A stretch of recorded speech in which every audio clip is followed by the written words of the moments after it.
in the divine presence of Lord Swaminarayan, in the equally revered presence of Guru Hari Pramukh Swami Maharaj, and precious presence of sadhus and all the students who have gathered here in this campus. The title of my topic is Faith versus Logic. જે પ્રવચનનો વિષય છે શ્રદ્ધા versus તર્ક. આ વિષય સાંભળતા આપણને અઘરો લાગે, પણ ઘણીવાર જીવનની અંદર અઘરી વાતો પણ આપણે સમજવી પડતી હોય છે. કોકવાર જાતે સમજી શકીએ, કાં કોકવાર સંજોગો સમજાવે, કાં કોકવાર કોઈક માર્ગદર્શન આપીને સમજી શકાય. But once in a while everybody has to pass through a tough test. અને અઘરું લાગે એટલે કદાચ કોઈકના મનમાં એવો પ્રશ્ન થાય કે ઓહો, ફેઇથ વર્સિસ લોજિક એટલે ઇન્ડિયા વર્સિસ પાકિસ્તાન જેવું કંઈક મેચ જેવું લાગે છે. કદાચ કોકને એવું લાગે કે વર્લ્ડ હેવીવેઇટ બોક્સિંગ ચેમ્પિયનશિપ હોય ને, માઇક ટાયસન વર્સિસ હોલીફિલ્ડ કે ટાયસન વર્સિસ લેનોક્સ લુઇસ, એવું મનમાં કોકને ચિતાર ઊભું થાય કે it's a big fight, giant કોઈક કંઈક યુદ્ધ ખેલાઈ રહ્યું છે એવું આપણને કંઈક મનમાં ભ્રમણા થાય.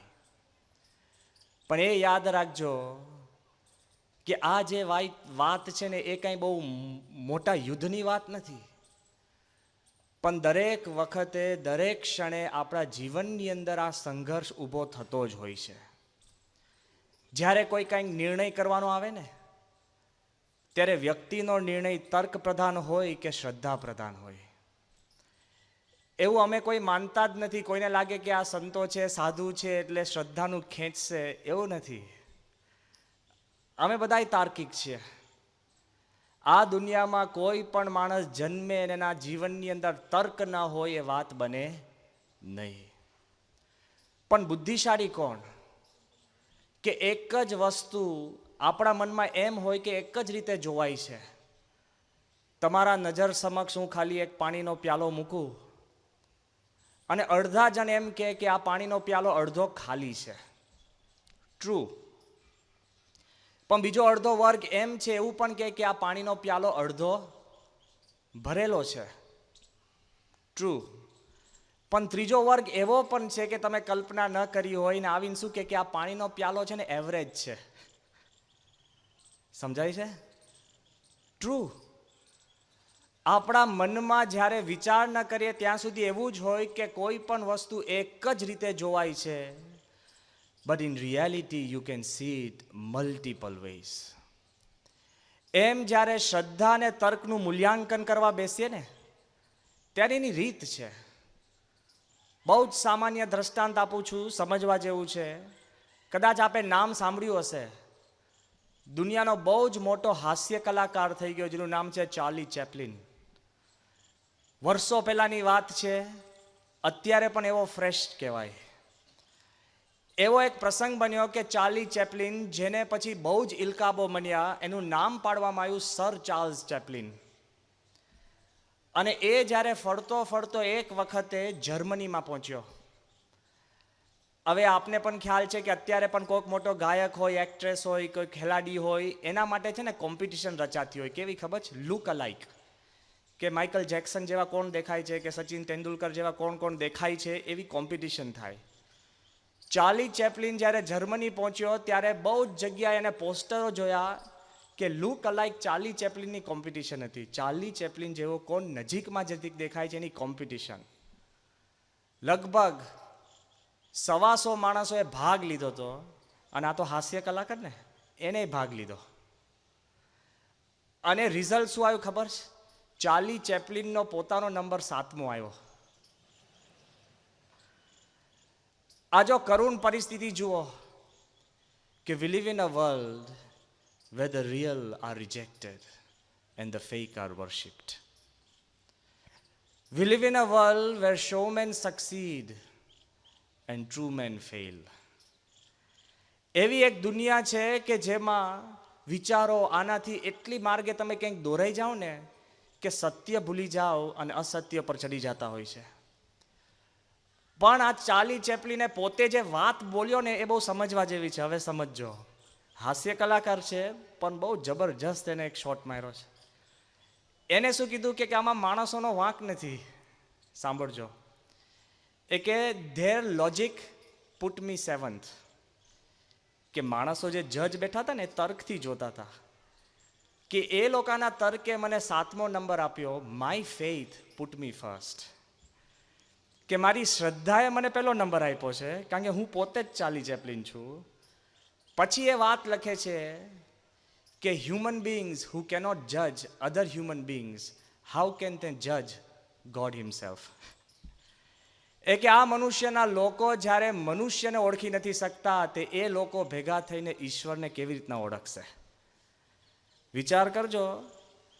આપણને એમ લાગે છે કે ભગવાન મને દેખાતા નથી, તર્કથી મનાતા નથી, અને શ્રદ્ધા માટે આપણને અનેક પ્રશ્ન થતા હોય, પણ જ્યારે આપણે તર્કથી માનવ જાતને જ સમજી નથી શકતા તો ભગવાનને સમજવાની ક્યાં વાત જ આવી.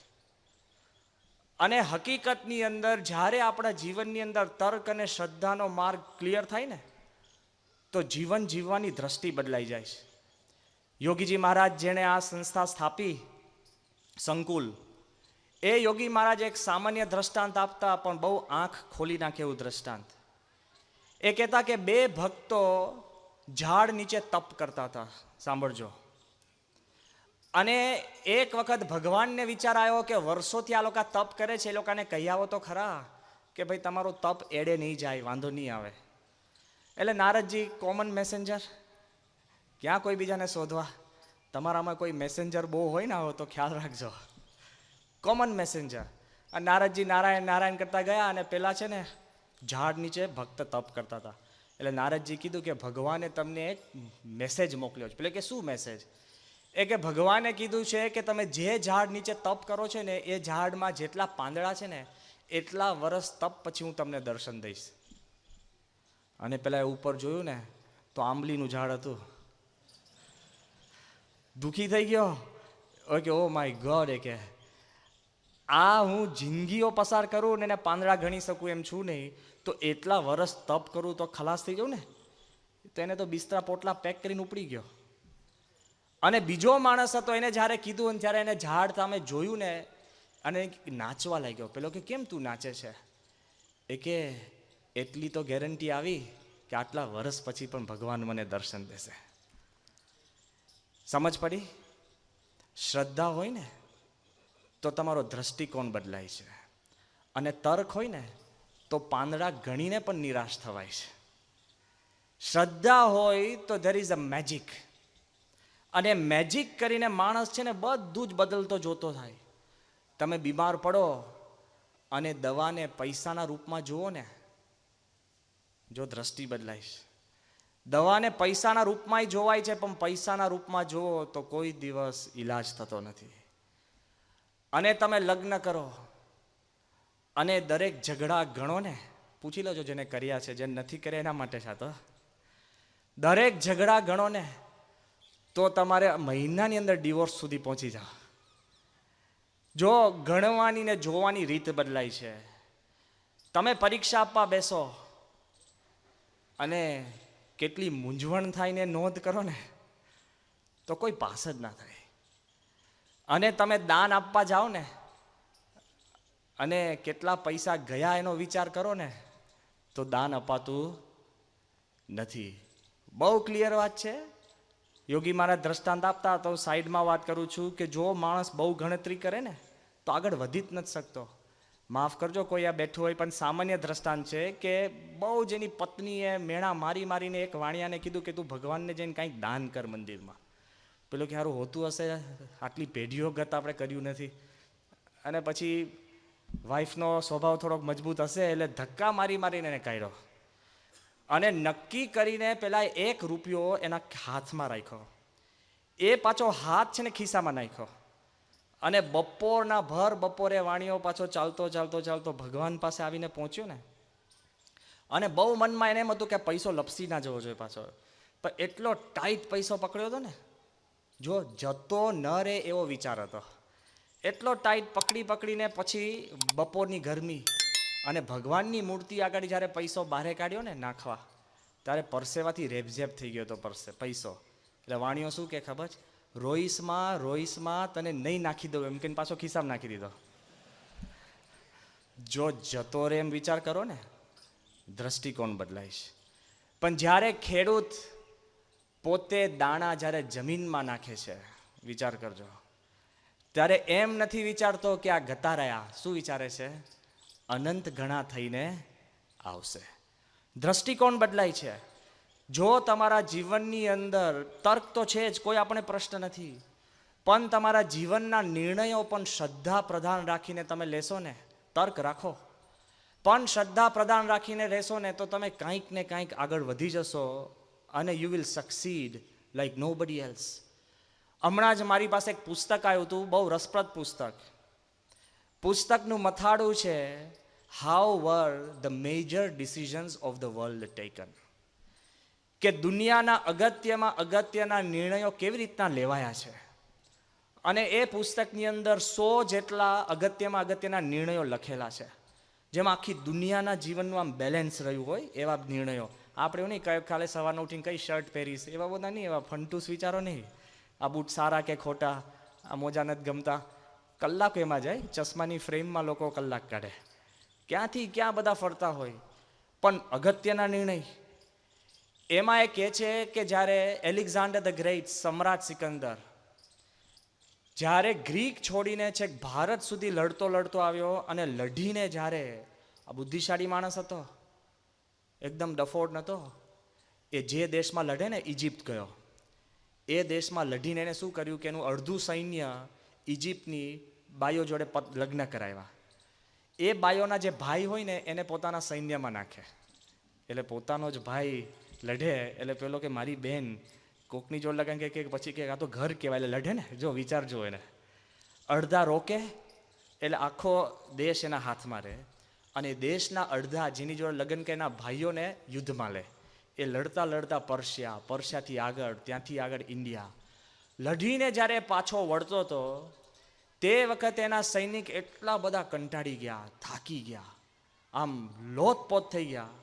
અને રસ્તાની અંદર આને એમ લાગ્યું કે મારા સૈનિકની અંદર ફરી જોમ ચલાવવું હોય તો યુદ્ધ કરવું પડે.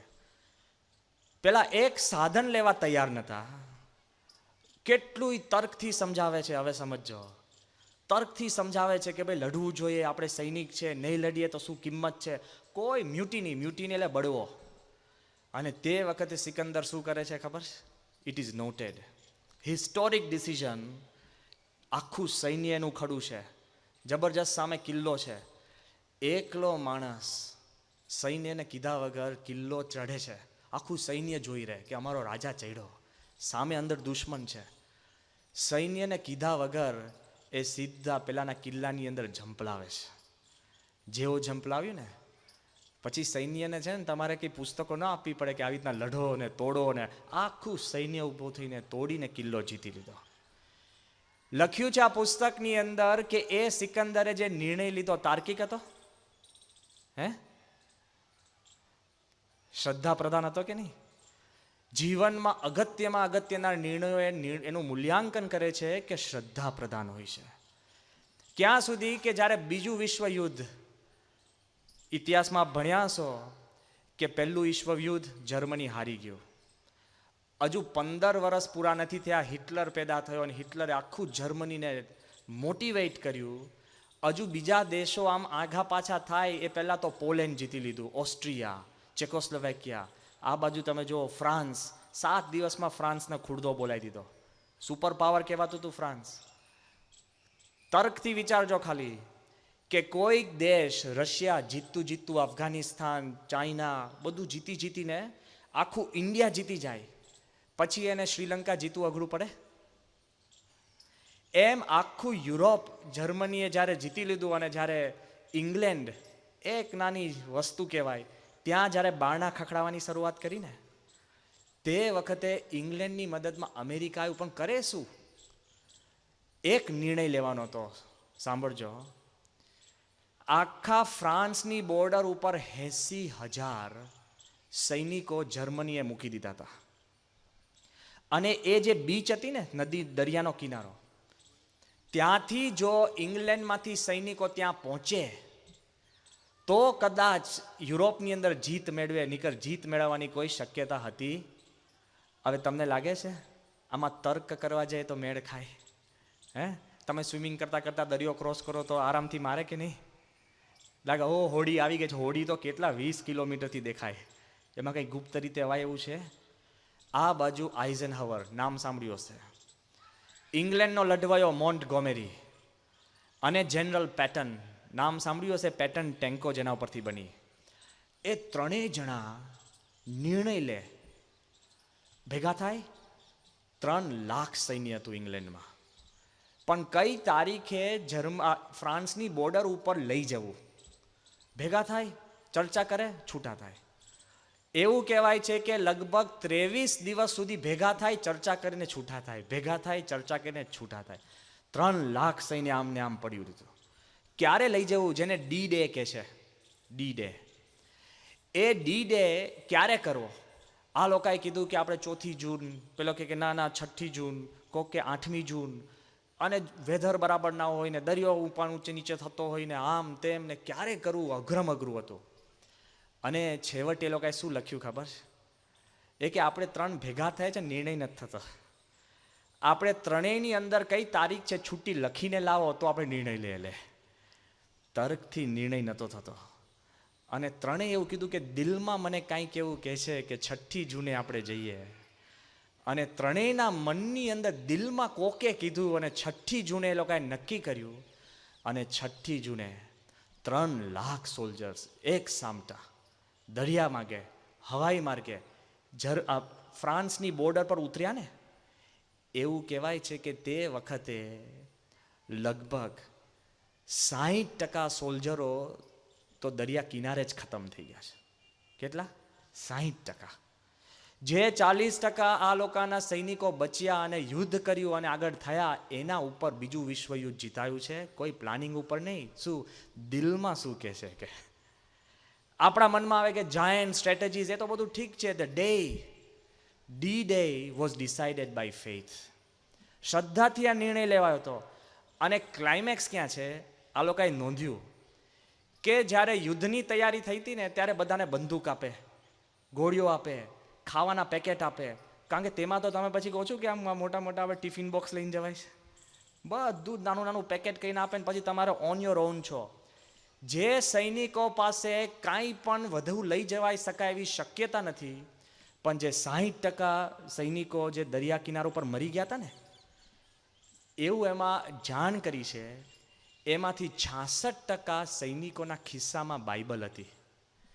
એ કે મારું કોઈ દિવસ યુદ્ધના નિયમની અંદર બાઇબલ લઈ જવાનું કીધું નથી, પણ 66% સૈનિકો ખિસ્સામાં બાઇબલ લઈને ફરતા હતા. કેમ? શ્રદ્ધા. વિચાર કરજો, બધું આમ ઠીક હોય ને ત્યારે વાંધો નથી, પણ જ્યારે તકલીફ થાય ને ત્યારે માણસ છે ને આમ ભગવાન સિવાય એને કોઈ ઉદ્ધાર નથી હોતો. એટલે તર્ક એક વાત સાચી છે, એમાં કોઈ ખોટું નથી, પણ તર્કથી પણ પર એક દુનિયા છે કે જેમાં શ્રદ્ધાનો વિશેષતઃ ફાળો છે. આપણે બધા જ અહીંયા બેઠા છે. જાહેરમાં બધાને ખાલી પૂછું છું, જેમ સાચું હોય એમ જ કહેજો. ધારો કે આપણે આ બધા ભેગા થઈને એક અવકાશયાનમાં હોય. અવકાશયાન એટલે તો માણસના તર્ક અને બુદ્ધિનું ચરમસીમાનું એક વ્હીકલ કહેવાય, બરાબર ને? સાયકલ નથી, હીરો હોન્ડા નથી, અવકાશયાન. આપણે બધા જ અવકાશયાનમાં જતા હોઈએ. હજુ સાંભળજો. અને બધા જ કમ્પ્યુટર એક્સપર્ટ છે, એટલે તાર્કિક છીએ કે નહીં?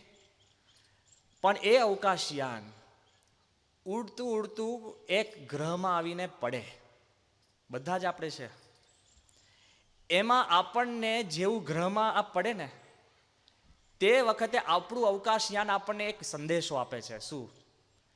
કે હવે આપણી પાસે 7 દિવસનો ખોરાક છે, પછી 7 દિવસ પછી બધાએ મરી જવાનું છે. બરાબર? અવકાશયાન આપણને કહે છે. અંદર આપણે બેઠા છે અને કમ્પ્યુટર ચારે બાજુથી એનાલિસિસ કરે છે, તર્કથી જ પરફેક્ટ. શું એનાલિસિસ કરે છે કે અત્યાર સુધી જેટલા ગ્રહો આપણા તારામંડળની અંદર છે એ ગ્રહો પ્રમાણે આ ગ્રહ ઉપર કોઈ જિંદગી કે જીવન છે નહીં, કોઈ જીવતી વસ્તુ જ નથી. કોણ કહે છે? કમ્પ્યુટર. એ પણ એવું કહે છે કે તમે બારે શોધવામાં જશો તો પણ તમારી પાસે કાંઈ શોધાય એવું મળે એમ છે નહીં. શું કહે છે? કમ્પ્યુટર કહે છે. હવે હું તમને પ્રશ્ન પૂછું છું. આપણી પાસે બે પસંદગી છે. કઈ? અવકાશયાનમાં બેસી રહીએ અને કહીએ કે ભાઈ જો તર્ક એવું કહે છે કે બારે કાંઈ છે નહીં, અને કમ્પ્યુટર એવું કહે છે ભાઈ બારે કાંઈ છે નહીં, અને 7 દિવસ અવકાશયાનમાં બેસીને 7મા દિવસે મરી જવું એક ઓપ્શન છે. અને બીજો ઓપ્શન શું છે ખબર કે હાલને ભાઈ આમેય 7 દિવસમાં મરવાનું છે તો જરા જોઈએ તો ખરા, કદાચ કોઈક મળે. તમે શું કરશો? હે? હાલને ભાઈ વાળા છો ને? હા, એ શ્રદ્ધા છે. આપણે બધું જ, હું તમને કહું છું કે કાંઈ નથી, કશું નથી, તો પણ માણસના દિલની અંદર શ્રદ્ધા પડેલી છે ને કે લેટ અસ ટ્રાય. એ ભગવાનનો મુદ્દો છે. જ્યારે શાસ્ત્રીજી મહારાજ પાસે, પ્રમુખ સ્વામીના ગુરુ શાસ્ત્રીજી મહારાજ પાસે એક નાસ્તિક માણસ આવ્યો અને સંતને શું કહે છે કે ભાઈ તમે આ બધું ધંધા બંધ કરી દો, સાધુના નામતે ભજન ભક્તિ બંધ કરી દો, મૂર્તિ જેવું કાંઈ છે નહીં, માળા બાળા મૂકી દો અને મારી જોડે જેમ જીવન જીવો. ત્યારે શાસ્ત્રી મહારાજે એક દલીલ કરી, બહુ ઝાઝી દલીલ નથી. એ કે કેમ? એ કે ભગવાન છે જ નહીં. તો શાસ્ત્રી મહારાજ શું કીધું ખબર? એ કે જો તું ભગવાનમાં ન માને, એમાં તારો પણ આ પૃથ્વી પર 1 વર્ષ ઓછું થવાનું, તારા માટે 70 વર્ષ લખ્યા તો 70 વર્ષ જ છે, અને હું ભગવાનમાં માનું છું એને કરીને મારો 1 વર્ષ વધવાનો, મારો 70 લખ્યો 70 જ છે. સમજો આ કે તું ન માને તોય 70 વર્ષ છે, હું માનીશ તોય 70 વર્ષ છે. હવે તું ભગવાનમાં ન માને તોય તું જમે છે, ફરે છે, હરે છે, બધું બરાબર છે કે નહીં? અને હું ભગવાનમાં માનું છું તો હું પણ જમું છું, હરું છું, ફરું છું, બેસું છું, કોઈ પ્રશ્ન નથી. એ કે બરાબર છે. એ કે ધારો કે આપણે બેવ મરી ગયા અને હું શાંતિથી આવીને 70 વર્ષ જીવીને ભજન ભક્તિ બધાનું સારું કામ કરીને હું મરી જાઉં, અને કદાચ ભગવાન ન હોય ને તો મને પ્રશ્ન નથી, પણ જો ભગવાન હશે, પેલો કે સ્વામી કંઠી પહેરાવો. Why? Clear. You have a concept, you have a path, follow it. જો આપણા સમામાં દિલની અંદર થોડીક પણ બુદ્ધિ હોય ને તો શ્રદ્ધા રાખવી વધુ ઈચ્છનીય છે. ના પાડવું ને એ તો માય કાંગલાની વાત છે. પેલો કેમ? આમ તો આ દુનિયાની અંદર છે ને એક પ્રોફેશન છે, ભગવાનમાં ન માનવું અને શ્રદ્ધા ન રાખવી ને એક આમ પેલો કે હિંમતની વાત છે. અરે ભાઈ, શ્રદ્ધા રાખવી ને એ હિંમતની વાત છે. કેમ? અત્યારે હું જાહેરમાં જાહેરાત કરું કે આમાંથી માઉન્ટ એવરેસ્ટ કોને ચઢવું છે? હોય તો કોઈક આંગળી તો ઊંચી કરો. વિદ્યાનગરનું નામ નીચું ના જાય, વ્યવસ્થિત આંગળી ઊંચી કરો. બરાબર, વાંધો નહીં, 2-5% છે, વધી ગયા. Give them a big hand. બધા તાલીઓથી બધાને વધાવો. છે ખરા આપણા હિંમતવાળા. હવે વિચારજો, ખાલી હું તમને કહું કે માઉન્ટ એવરેસ્ટ કોને ચડવું? ફરી આંગળી ઊંચી કરો. એ જ કરે, પાછા નવા ના કરતા. હા, લેટ મી સી. ઓકે, હવે મૂકી દો. હવે પ્રશ્ન ક્યાં જ ખબર છે? ના પાડવી ને મારે નથી ચડવું, બહુ સહેલું છે, કારણ કે ગોદડું ઓઢીને સૂઈ શકો. અને જેને હા પાડીને એને 10 વર્ષ મહેનત કરવી પડે પછી એવરેસ્ટ ચડાય છે. સમજાય છે? પેલો કે તને રમત રમતા ફાવશે કે ના, બહુ સહેલું છે, હા પાડવી ને એટલે ધંધે લાગી જાઓ. ખ્યાલ આવ્યો ને હું શું કહું છું? એમ કોઈ તમને કે ભગવાન છે ના, નો પ્રોબ્લેમ. હા પાડવી ને એટલે અમારે જેમ મુંડાઈને બેસવું પડે. સ્ટ્રેન્થ છે, હા પાડવામાં એક શક્તિ છે, અને ના પાડવામાં નમાલુપણું છે. એટલે તમે બધા જે આવ્યા છો ને એ શક્તિશાળી છો, because you believe in something. શ્રદ્ધા રાખવી પડે, અને શ્રદ્ધા રાખો એટલે તમારે એને પુરવાર કરવી પડે. પણ પ્રશ્ન ક્યાં છે? આ દુનિયામાં આપણો જો એક મોટો દેખીતો પ્રશ્ન હોય ને, ઇમ્બેલેન્સ છે. આ સમજશું ને એટલે ખ્યાલ આવશે. અત્યારની જે આપણી દુનિયા છે ને એ તર્ક પ્રધાન છે. સ્કૂલે પણ ભણતા હો ને એટલે તાર્કિક જ વાત આવે. 1+1 એટલે 2, 2+2 એટલે 3, 4, 4+4 એટલે 8. તાર્કિક દુનિયા છે, બધું જ એના આમાં પેલા ચોખંડામાં ગોઠવાયેલી હોય. અને એવું કંઈ શીખવાડતા જ નથી કે એક જુદું ગણિત છે. એવું ગણિત છે કે 1 ઇઝ ગ્રેટર દેન 64. છે કે નહીં?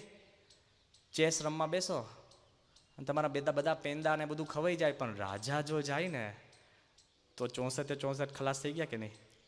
જો ચેસનું ગણિત જુદું છે, 1 ઇઝ ગ્રેટર દેન 64.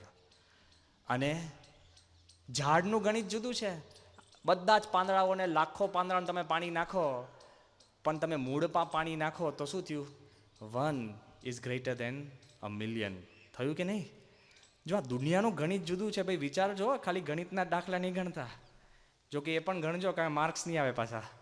બેવ કરવાનું છે. પણ મારે તમને એ કહેવું છે કે એક દુનિયા છે, કે થોડી ઘણી તર્કથી જુદી દુનિયા છે. પણ પ્રશ્ન ક્યાં છે? આપણે જે યુગમાં રહે છે ને, તર્ક પ્રધાન, વિચારો તાર્કિક, વાતો તાર્કિક, અભ્યાસક્રમ તાર્કિક. અને અત્યારે જે કમ્પ્યુટરની દુનિયા આવી એટલે 0 1 0 1 0 1 0 1 બાઇનરી સિસ્ટમ. એ માણસનો પ્રશ્ન શું છે ખબર છે? મને જે મૂંઝવણ છે, લોકો એવું કહે છે ને કે હવે ભવિષ્યમાં એવા કમ્પ્યુટર આવશે કે one day computers will begin to think like human beings. બરાબર ને? કહે છે ને કે એવા કમ્પ્યુટર આવશે કે માનવ જેવો વિચાર કરતા થશે. પણ મને લાગે છે વધારે મોટો પ્રશ્ન એ છે કે not that computers will begin to think like human beings, but human beings will begin to think like computers. શાંતિથી સમજજો ઘરે જઈને. બહુ મોટો જોખમ છે કે જ્યારે મનુષ્ય છે ને કમ્પ્યુટરની જેમ વિચાર કરવા મળશે ને કે કોઈ મને ચાંપ દાપે પછી જ બોલું. ખ્યાલ આવ્યો ને? કે કાંઈ પણ કહ્યું કે મને ઓપ્શન આપો. પરીક્ષામાં તો આપે છે તોય નથી આવડતા ઓપ્શન. કમ્પ્યુટરની જેમ વિચાર કરતા થશો ને ત્યારે જોખમ જાજુ છે. કેમ ખબર છે? કે અત્યારે જે દુનિયા તર્કમાં જે આગળ વધે છે ને, એટલે વધારે સજાગ થજો. કેવી આગળ વધે છે? તો યાદ રાખજો કે માનવે શું મેજિક રચ્યું છે તર્કથી જ. કમ્પ્યુટર શું છે? સર્કિટ્સ. સર્કિટ શેની બનેલી છે? Silicon chips. બરાબર ને? સિલિકન ચિપ્સ કેમ કે છે? કારણ કે બની શેની છે? સિલિકા. સિલિકા એટલે રેતી ને, બરાબર ને? તો computer silicon chips, silicon chips silica એટલે રેતીના કણમાંથી બનેલા કમ્પ્યુટર છે. હવે જોજો, વિચાર તો કરો. તમારા પગ નીચે ચગદાતી રેતી, એને માણસે પરિવર્તન કરીને એવું બનાવ્યું કે તમારા ભેજા કરતાં વધારે યાદ રાખી શકે એવી ચમત્કાર કરી. રેતી, a grain of sand can begin to think more than a human being. શું રચના કરી છે! આખું આમ મેજિક ફરી ગયો એવું લાગે છે. પણ હજુ તો ત્યાં પત્યું નથી. હવે જે દુનિયા આવે છે ને થોડાક સમયમાં, સ્માર્ટ હોમ્સ. સ્માર્ટ હોમ્સ એટલે કે માણસ પોતાના ઘરમાં જાય અને માણસની અમુક પ્રકૃતિ હોય નહીં, સીધો ઘરમાં જાય પહેલો પંખો જ ચાલુ કરે. કોકને એવું હોય કે સોફા ગળી બેસે, કોકને એમ પહેલી બારી ખોલે. ઘણાની એવી પ્રકૃતિ હોય છે. હા, નાની નાની વસ્તુ. એટલે તમે તમારા ઘરમાં જાઓ ને એટલે એક પિન પહેરી લેવાની. તમારે પિન, એ પિન એટલે તમે જેવી સિટિંગ રૂમમાં જાઓ ને એટલે કમ્પ્યુટર નક્કી કરે, ઓ પેલો આવ્યો એટલે પંખો ચાલુ કરે, બારી ખુલી જાય અને લાઇટ, ટેબલ લેમ્પ શરૂ થઈ જાય. તમે ફરતા ફરતા રસોડામાં પાણી પીવા જાઓ ને એટલે કમ્પ્યુટર ચેક કરતો હોય તમે પિન પહેરી છે ને, એ તરત જ જેવા જાઓ ને એટલે ઠંડો ગરમનો નક્કી થઈને એટલું જ હુંફાળું પાણી નીકળે. લે, તમારે આમ દર વખત ટેસ્ટ કરવું પડે ને, આમ ગરમ ઠંડુ, પછી આમ હાથ ઊંચો લેવો પડે ને, બધું બહુ ધંધે લાગી જતા હોય છે. કાંઈ જ ચિંતા નહીં. તમને એમ હોય કે મારે હવે બેડરૂમમાં જવાનું હોય તો બેડરૂમમાં તમને કેટલી લાઇટ ડલ જોઈએ છે, અને ઘણાને છે ને 10 મિનિટ પછી જ ઊંઘ આવે, એટલે જાણી જોઈને 10 મિનિટ પછી જ લાઇટ બંધ થાય. લે, કમ્પ્યુટર નક્કી કરે. એ તો ઠીક છે, પણ તમારા ઘરમાં જાઓ ને તો દરેક ખૂણે ફોન હોય અને મેઇન ટેલિફોન એક્સચેન્જ હોય. એ ટેલિફોન એક્સચેન્જની અંદર તમારું નામ બોલે તો તમે જ્યાં હોય ને ત્યાં જ ઘંટડી વાગે. સમજ્યા? એટલે તમે ફરતા ફરતા જે ખૂણામાં બેસો ને તમારી નજીક જે ફોન વાગે ને તમારો જ હોય. ઘરમાં ઘણું જીવન છે ને બીજાના ફોન જવાબ આપવામાં જ જતું હોય છે, અને આપણને લાગે આપણે બિઝી છે. 90% બીજાનું તંત્ર ચાલતું હોય છે. આ ખાલી ફોલ્સ બધું આપણે આમ છે ને મેકઅપ જેવું છે, પણ આના જેવું છે પણ કેવું તંત્ર, તમે એકદમ ફરતા ફરતા રસોડામાં ગયા તો જે ઘંટડી વાગે ને તમારી જોઈ લો. કમ્પ્યુટર નક્કી કરે કે તમને તકલીફ ઓછી થવી. આ તો હજુ બરાબર. સ્માર્ટ મશીન્સ આવી ગયા, એટલે વોશિંગ મશીન્સ પણ સ્માર્ટ. કેવા સ્માર્ટ મશીન્સ ખબર છે? પહેલાં તો આપણા ઘરના બધા બહેનોને બાઈઓને આપણી બધા જે કુટુંબી હતા એ લોકોએ ટીપી ટીપીને કપડાં આપણા સાફ કરે અને મહેનત કરે. હવે વોશિંગ મશીન, કપડાં તમે એમાં નાખો ને પછી એ પ્રમાણે તમે બધું એડજસ્ટ કરો, એમાં પછી પાવડર નાખીને ગરમ પાણી નાખીને વોશ થાય. પણ લોકોને ટાઈમ ક્યાં છે? એટલે હવે કેવા ખબર, સ્માર્ટ વોશિંગ મશીન. એટલે તમે કપડું નાખો ને અંદર, એટલે વોશિંગ મશીન નક્કી કરે કે આ ઊનનું છે, નાયલોનનું છે, ટેરેલિન છે કે અડધું ટેરેલિન અડધું નાયલોન, કે આ ઊનનું છે ને ચઢી જાય એવું છે. તમારે ના નક્કી કરવાનું કે આ પેન્ટ ચડી જશે કે નહીં, નાખી જ દેવાનું. મશીન નક્કી કરે, એ પ્રમાણે ગરમ પાણી કરે, એ પ્રમાણે પાવડર નાખે, એ પ્રમાણે આખું બધું ધોવાઈને તૈયાર થાય. મશીન નાખીને જતું રહેવું. પણ ક્લાઇમેક્સ ક્યાં છે ખબર છે? આપણા ઘરમાં એ પ્રશ્ન છે કે જ્યારે ઘરે મશીન બગડે ને, એટલે ઘરના મધર હોય, બેન હોય કે પત્ની હોય, આપણને કહે કે ભાઈ મશીન બગડ્યું છે.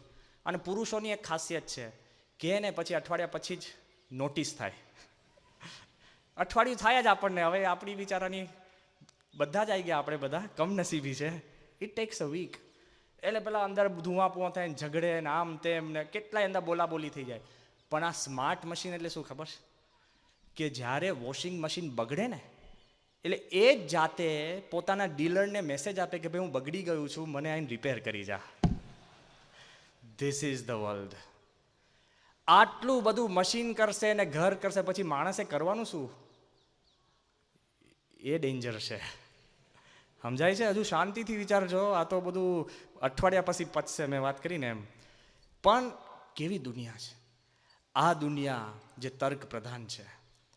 અને જેનેટિક એન્જિનિયરિંગમાં તો ક્યાં આગળ વધી ગયા કે હવે તમારે એવું ચિંતા નહીં, તમને તમારો કાન ન ગમે ને તો ઉંદરડાની પીઠ ઉપર તમારો જ કાન ઉગાડીને ફિક્સ કરી શકશો. લે, રોજ લોકો કાન બદલતા થઈ જશે. ડેન્જર છે. I am talking about the next 10-15 years. કોઈ કલ્પના નથી કરતો, બધું જ એના અભ્યાસ કરીને વાત કરીએ છીએ.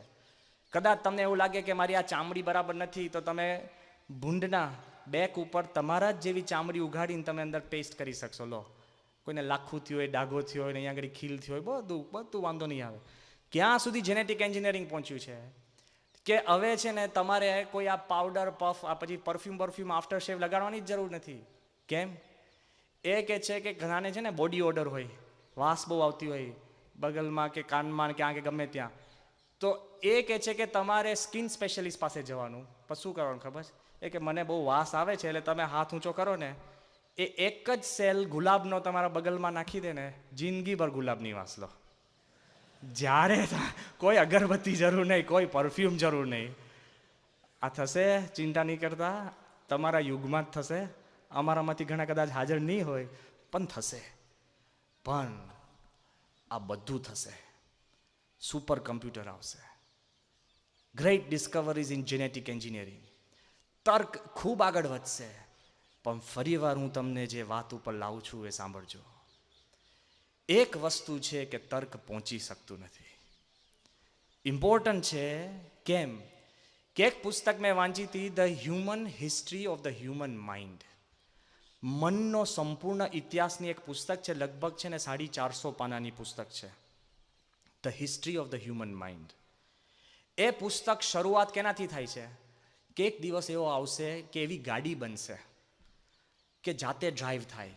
માણસે ખાલી બેસવાનું જ.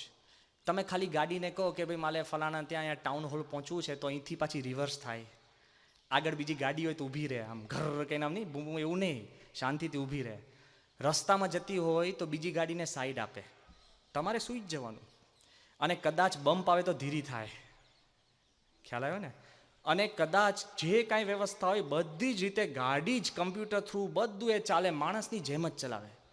અને લાલ લાઇટ આવે તો ઊભી રહે.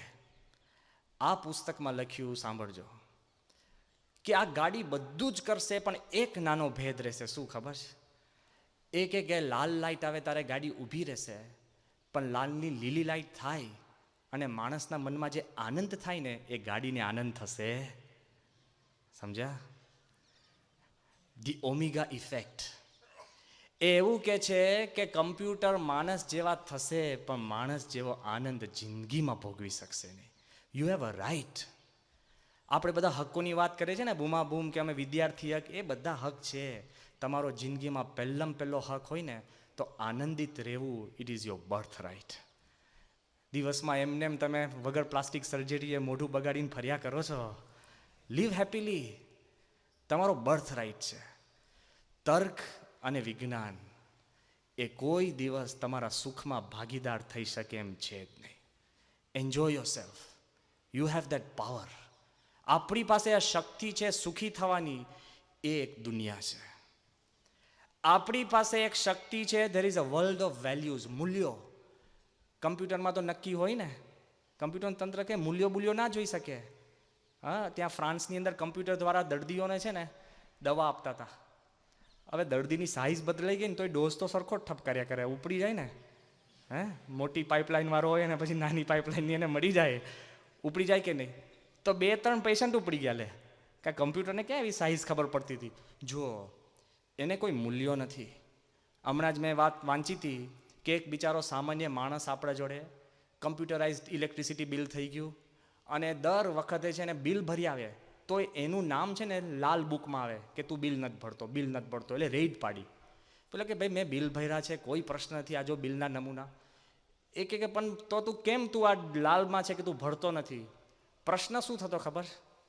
કે બિલ ભર દે ને. પછી એને કમ્પ્યુટર એક બિલ મોકલતું. પેલો કે કયા બિલ મોકલે? તે ભર્યા તે દેખાડ્યું ને બિલ.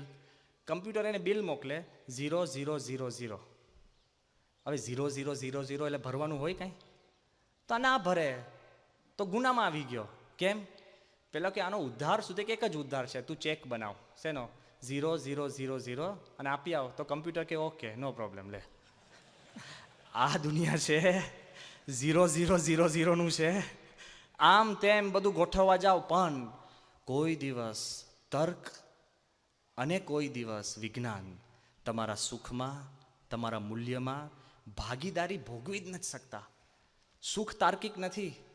યાદ રાખજો.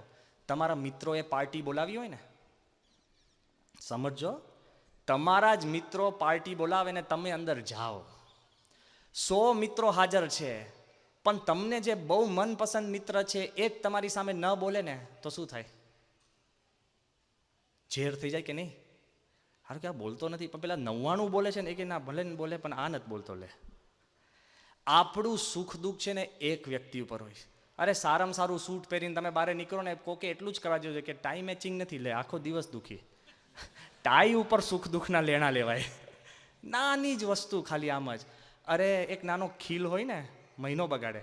વાંસા પર ગુમડું થયું વાંધો ને, નાક ઉપર ખીલ થાય ને તો આખો દિવસ બિચારો દુઃખી ફરે. લે, કેવો પ્રશ્ન છે. જો સુખ દુઃખ છે ને તાર્કિક નથી.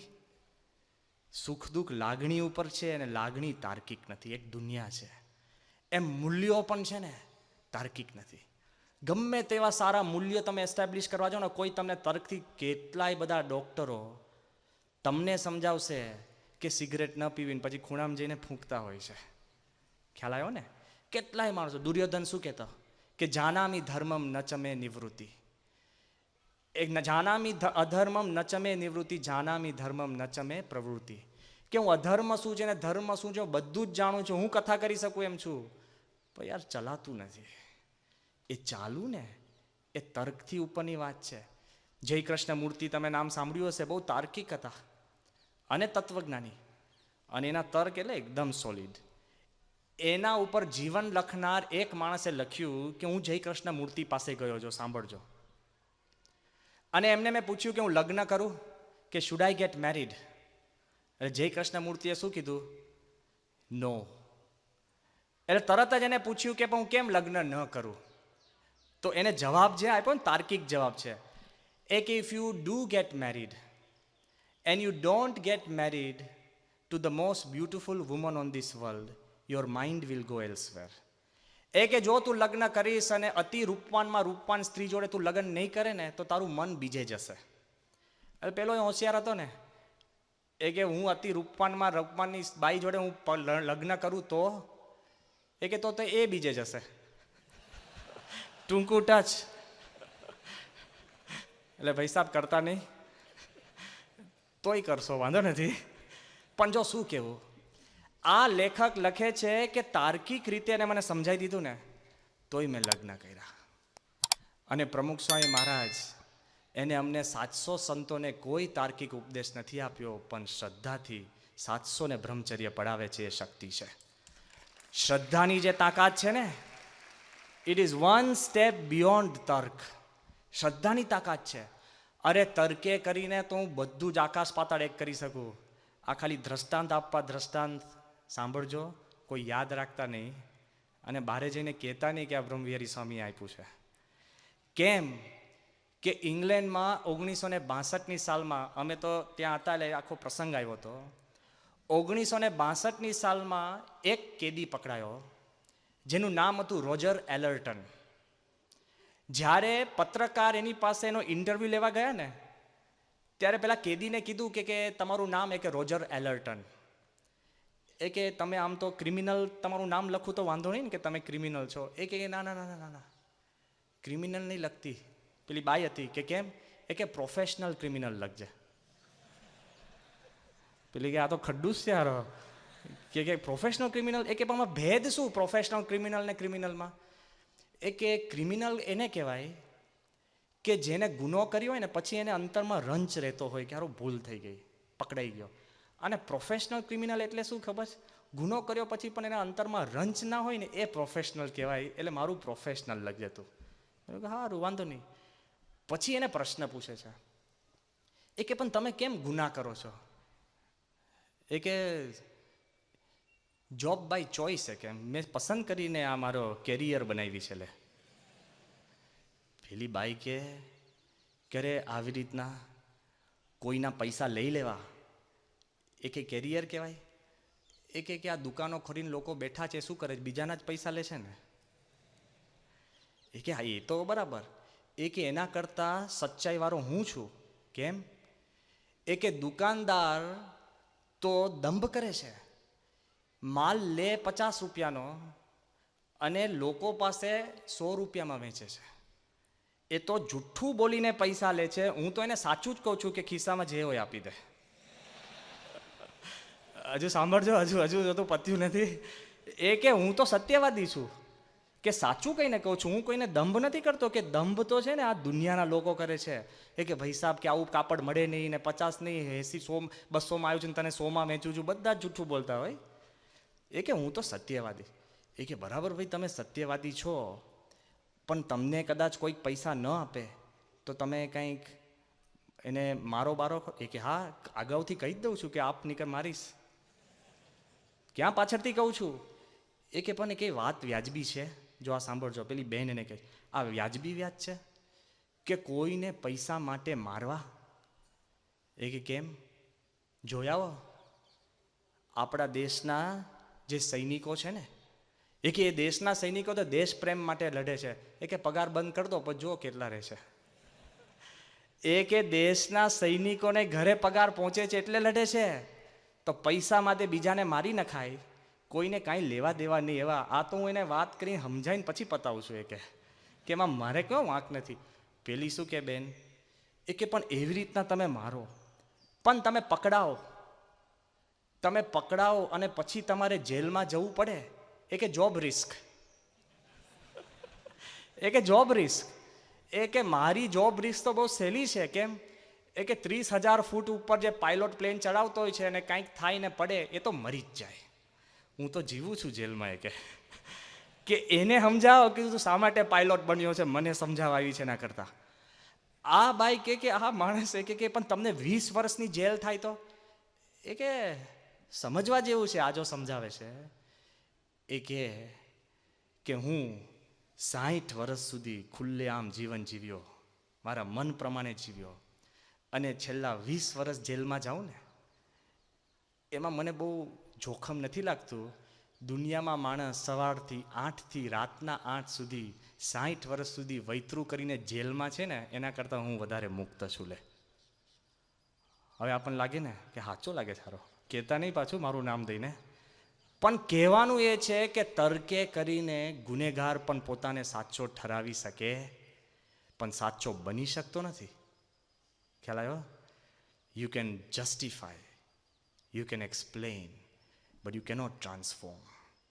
જો તમે ચેન્જ કરી શકતા હો તો આપણી પાસે જબરજસ્ત શક્તિ પેદા થાય છે. એટલે મુખ્યમાં મુખ્ય જે ભગવાનમાં શ્રદ્ધા રાખવીને એમાં તર્ક છે ને સાઈડમાં મૂકવું પડે છે. શા માટે? આપણા શાસ્ત્રોમાં કહ્યું છે કે નાયમ આત્મા પ્રવચનેન લભ્ય ન મેધયા ન બહુના શ્રુતેન. એ વાત લખી છે કે ન તત્ર ચક્ષુર ગચ્છતિ ન વાક ગચ્છતિ ન મનો ન વિદ્મો. એ વાત લખી છે કે તમે એમ વિચાર માંગશો કે આંખે કરીને જોવાય, બુદ્ધિએ કરીને સમજાય, મને કરીને યાદ રહે, ભગવાન અને સંતની વાત યાદ રહેતી નથી. હવે તમે મને કહેશો કે સ્વામી ભગવાન દેખાતા નથી તો અમે કેવી રીતના માનીએ? આ કોમન પ્રશ્ન છે, ન હોય તો થશે. પણ મારે તમને એક જ પ્રશ્ન પૂછવાનો કે શું તમે જે દેખાય છે એમાં જ માનો છો? ઇલેક્ટ્રિસિટીમાં માનો છો ને? હે? ન માનતા હોય તો 2 વાયર છૂટા રાખજો. હવે ઇલેક્ટ્રિસિટી માઇકલ ફેરેડે જેને ઇન્વેન્ટ કરી એને પણ એની નકલી આંખે જોઈ, નરી આંખે જોઈ નથી. કોઈ પણ વ્યક્તિ ઇલેક્ટ્રિસિટી જોઈ શકતી નથી તો પણ આપણે માનીએ છીએ કે ઇલેક્ટ્રિસિટી છે. એમ જેમ ગ્રેવિટી છે, ગુરુત્વાકર્ષણ, અત્યારે આપણે બધા ઊભા છે, બેઠા છે, એ શેના લીધે? ગુરુત્વાકર્ષણ છે ને. હા, બિચારા ન્યૂટનના માથા પર એપલ પડ્યું, આપણા પર પડે તો થેન્ક યુ ગોડ કહીને ખાઈને ઉપડી જઈએ. કોઈ કંઈ ગુરુત્વાકર્ષણ ના આવે એમાં. અત્યારે પડતું હોય કોઈક પૂછે ને કે નીચું જ જાય કે ઓછું ઉપર જવાનું છે, લે ભાઈ વિચાર તો ઘર કેમ નીચું આવ્યું. એ ન્યૂટન એને ગુરુત્વાકર્ષણ નિયમ શોધ્યો, જે નિયમ ઉપર અત્યારે પ્લેનો ઉડે છે, રોકેટો જાય છે, આપણે સ્થિર ઊભા રહીએ છીએ, બધું વાહન વ્યવહાર ચાલે છે. એ ન્યૂટને પણ ગ્રેવિટી જોઈ હતી ખરી? જો નથી જોઈ તોય આપણે માનીએ છીએ કે નહીં? અરે બધા જ મોબાઈલ લઈને ફરે છે તો આકાશની અંદર, અવકાશની અંદર કેટલા એવા કિરણો છે કે આપણને નથી સંભળાતા પણ છે ખરા ને. જો હવે માનતા થયા આપણે. ઘણું બધું એવું છે કે દેખાતું નથી, માનીએ છીએ. હવે તમારી જ વાત કરો ને. આપણે સ્વપ્નું દેખાય છે કે નહીં? હવે મૂંઝાતા નહીં. હવે સ્વપ્નું દેખાય છે કે નહીં? હા કે ના? બરાબર ને. ત્યારે સ્વપ્નું દેખાય છે ત્યારે આંખ ખુલ્લી છે કે બંધ? તો મારું કેમનું દેખાય છે? વિચાર કરજો કે એમ વસ્તુ સ્વીકારવું પડે કે એવી બીજી દુનિયા છે જે આ આંખે ન દેખાય પણ બીજી આંખે દેખાય છે ખરી. You need something else, a perception that takes you beyond. સ્વપ્નું દેખાઈ શકતું એ આંખ વગર તો પછી ભગવાન અને ભગવાનનું અસ્તિત્વના વિચારો પણ આપણને પકડાઈ શકવા જોઈએ. જો તમે ટ્યુન અપ થાવ તો. હજુ આગળ વિચાર કરજો. તમારા પોતાના વિચારો, આપણે કહે ને કે સ્વામી હમણાં વિચાર આવ્યો તો જતો રહ્યો. વિચાર મગજમાં આવે છે ને, પણ તમે એને ચાલતો આવતો જુઓ છો? અને ક્યાં ગયો? નહીં, ઘણી વાર સારું હમણાં જ હતું, ગતું રહ્યું, ગુમ થઈ ગયો. તમારો જતો તો પાછો લાવો ને. વિચાર કરજો. ઘણું બધું આપણા સિવાય આપણા ઉપર કૃપાથી પ્રાપ્ત થયેલું છે. પણ જ્યારે માણસ છે ને એ કેફમાં ફરતો હોય ને કે ના ના મને દેખાય એ જ જોવું અને ખબર પડે એ જ સ્વીકારું, અનુભવ થાય. હવે ઘણી બધી વસ્તુ તમે અનુભવ્યું નથી તોય સ્વીકારો છો. ચાલો, કોઈએ મૃત્યુ અનુભવ્યું છે? હોય તો પછી એને બાજુમાં કાઢ લેજો ભાઈ. અહીંયા કરી કેમનો પેસી ગયો પાછો પ્રશ્ન છે. આપણે મૃત્યુ પોતે નથી અનુભવ્યું પણ તોય માનીએ છીએ કે નહીં? બધા માનીએ છીએ કે જવાનું. કેટલી વસ્તુ ખુદ નથી અનુભવી તો પણ આપણે માનીએ છીએ. એમ ભગવાન તમે ન અનુભવ કર્યો હોય તો પણ તમે માની શકો છો એવો વિચાર ખાલી ઓપન રાખજો. અને જેવો તમે ઓપન રાખો છો ને એટલે ચમત્કાર થાય છે. એમાં બધો જ ફેરફાર શરૂ થઈ જાય છે. કેવું?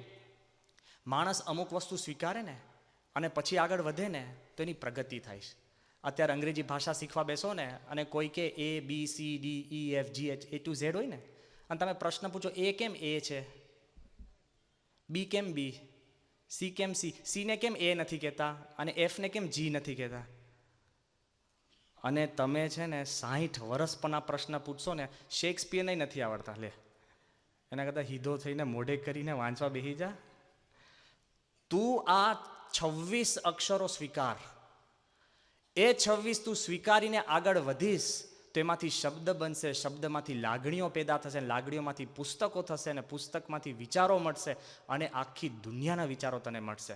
પણ હજુ પણ તમે પ્રશ્ન પૂછો જ્યારે તમારા ટીચર પાસે જઈને, એ કેમ એ? અરે અમુક પ્રશ્ન ના પૂછવાના હોય. પણ ના, માણસો મળે ઘણા આપણામાં શૂરવીર મળશે. સ્વામી હું બહુ ફ્રેન્ક છું, અને આપણે તો છે ને પૂછીએ અને જો જવાબ મળે ને તો જ ઠીક, અને હું તો સ્વતંત્ર છું, હું કોઈનું કંઈ સ્વીકારું નહીં, મને તો ગમે તો રાખું, એમને ના રાખું. હવે મને નિખાલસપણે આ જવાબ આપજો.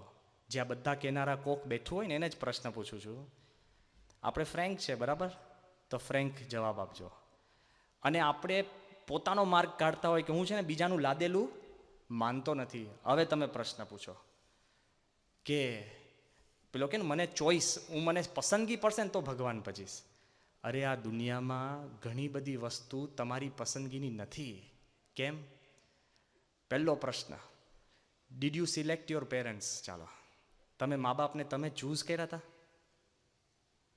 અરે વધારે જોખમી તો તમારા મા બાપે તમને ચૂઝ કર્યા હતા? ના. તમે તમારા ભાઈ બહેનની પસંદગી તમે કરી છે? અરે તમે તમારા ચામડીનો રંગ તમે પસંદ કર્યો છે? પોતાની ચામડીનો રંગ પણ આપણે પસંદ નથી કરી શકતા. ગમે તેલો સાબુ ઘસી નાખો ને તો એવો ને એવો જ હોય. અમુક તો સાબુ પાવડર આપણને જાય જ નહીં. આફ્રિકામાં અમે ત્યાં હતા ને, તે કાળિયાઓ બધા ધોળા થવા માટે સાબુ વાપરે. પછી મારા કલર તો બદલાય નહીં, એટલે આખો સાબુ છે ને સુકાય ત્યાં સુધી રાખે, પછી સાબુ વ્હાઈટ થાય ને એ લઈને ફરે બારે. લે વિચાર કરજો કે આપણે છે ને આપણી ચામડીનો રંગ પસંદ નથી કર્યો. હાઈટ, તમારી હાઈટ તમે પસંદ કરી છે? હાઈટ નહીં. અરે વાર ખરી જતા હોય ને તો તમે રોકી શકો છો? હેર સ્ટાઇલિસ્ટ હોય ને એનાય વાર જતા રહે, એટલે તો શું કરો? વિચાર કરજો. જો આગળ આપણે આ દેશ તમે સિલેક્ટ કર્યો, ચાલો અમે ભારતીય, તમે દેશ તમે સિલેક્ટ કર્યો. કાંઈ ચાઇનામાં જન્મ્યા હોત તો ચિંગચોંગ કરતા હોત, કાંઈ મેળ ના ખાત, અહીંયા ભેગાય ના થાત. વિચાર કરજો. આપણે એમ માનીએ છીએ કે સ્વામી હું મારી રીતે પસંદગી કરીને જીવન જીવું છું. આપણે we cannot select our parents, not our brothers, not our height, nor our color of our skin, nor our eyes. We cannot select our anything that belongs to us. અરે કમનસીબી તો એ છે તમે જે નામ લઈને જીવો છો ને એ તમે સિલેક્ટ નથી કર્યું. લે એ કંઈક ફઈબાના જે મૂડ આવ્યો હોય ને ફટકાર દીધું હોય એ લઈને કેફથી ફરો છો. લો અને તમે અમારી આગળ મૂછો મોઢો છે કે સ્વામી હું પસંદગીનું જીવન જીવું. આટલું બધું સ્વીકાર લીધું છે, હીરા રહીને ભગવાનને સ્વીકાર લો, કોઈ વાંધો નહીં આવે. આટલું બધું માણસ જ્યારે સ્વીકારીને ફરતો હોય અને ભગવાનની વાત આવે ત્યારે કે ના હું સિલેક્ટ કરીશ. લે અરે ભગવાન તમને સિલેક્ટ કરે મોટી વાત છે, આપણી ક્યાં કેપેસિટી છે? જો માણસ આમાં જેમ આગળ વધે અને જ્યારે શ્રદ્ધાની દુનિયામાં અંદર વધે છે ને ત્યારે ચમત્કાર પેદા થાય છે. કેવી ખબર છે? થોડોક વિચાર કરજો, બધું બાજુ પર મૂકીને, કે મેં જેમ હમણાં વાત કરી ને કે એક રેતીના કણમાંથી સુપર કમ્પ્યુટર બને છે. તમે રસ્તામાં જતા હો ને તમારા પગ અગાડી કમ્પ્યુટર અથડાય, દિલ ઉપર હાથ મૂકીને કહેજો, જેવું કમ્પ્યુટર તમને પગ ઉપર અથડાય તમને એવો વિચાર આવે, પહેલો શું વિચાર આવે? કે આ કમ્પ્યુટર કોકે બનાવ્યું હશે ને. કોને એવો વિચાર આવે કે આ તો ઉત્ક્રાંતિવાદને લીધે આ રેતીનો કણ આગળ વધતો વધતો કમ્પ્યુટર બન્યો? આવે છે કોઈને વિચાર? તો આ તમારું મગજ કમ્પ્યુટર કરતાં અનંત મોટું છે. તો એના માટે પાછા કે ઉત્ક્રાંતિવાદની અંદર ફરતું ફરતું એક એટમ મનુષ્ય બન્યું, એમાં એ લગાડે અને કમ્પ્યુટરમાં માણસે બનાવ્યું. લે એટલે ભાઈ સાહેબ, આ તમે તમારું મગજ તમારું શરીર એને બનાવનાર ભગવાન છે એ વિચારો. એ કમ્પ્યુટરમાં તમે મોહ પામીને વિચાર કરતા હોય કે આનો બનાવનાર ભગવાન હશે, આનો બનાવનાર માણસ હોય તો મનુષ્યને બનાવનાર ભગવાન હોય એવું વિચારવું જોઈએ. હું નથી કહેતો, ન્યૂટન બહુ જ મોટો વૈજ્ઞાનિક, આપણે બધાને ભેગા કરે. એકવાર એ ન્યૂટને આપણું કહે ને આ સોલર સિસ્ટમ, આકાશ ગંગાનું છે ને એને મોડલ બનાવ્યું હતું પરફેક્ટ. આમ સૂર્ય ફરે ને આ ફરે ને ગ્રહો ફરે, બધા જોવા આવ્યા. બધા નાના નાના તમારા જેવા બધા વિદ્યાર્થી જોવા આવ્યા ને પછી બધા જોઈને ખુશ થાય. બધાએ પૂછ્યું ન્યૂટનને કે આ કોને બનાવ્યું મોડલ? ન્યૂટન કે કોઈએ નહીં. એ કે ના ના ના સાહેબ, કોને બનાવ્યું? ન્યૂટન કે કોઈએ નહીં. એ કે ના ના કોઈ કે તો બનાવ્યો છે, કોને બનાવ્યું? એ કે આની માટે તમે કહો છો આ કોને બનાવ્યું, તો અત્યારનું જે રચના છે એની માટે નથી પૂછતા કે આ કોને બનાવ્યું? બધા કે હારું પૂછવું જોઈએ, એ પૂછો. અમારો જવાબ ન સ્વીકારો, નો પ્રોબ્લેમ, આસ્ક યોરસેલ્ફ. જો તમે સાચા પ્રશ્ન પૂછશો ને તો એ માર્ગે તમે આગળ વધશો, ને જેને જેને પૂછ્યા ને એ આગળ વધ્યા છે. અર્જુન કૃષ્ણ ભગવાનની વખતે ત્યાં ઊભો હતો અને તે વખતે મહાભારતનું યુદ્ધ હારવાની અણી પર હતા. તે વખતે કૃષ્ણ ભગવાન અર્જુનને બહુ તાર્કિક સમજાવે છે, કારણ કે 18 અધ્યાય જો ગીતાના થતા હોય તો તર્ક જ હોય ને, બહુ જ સમજાવે છે.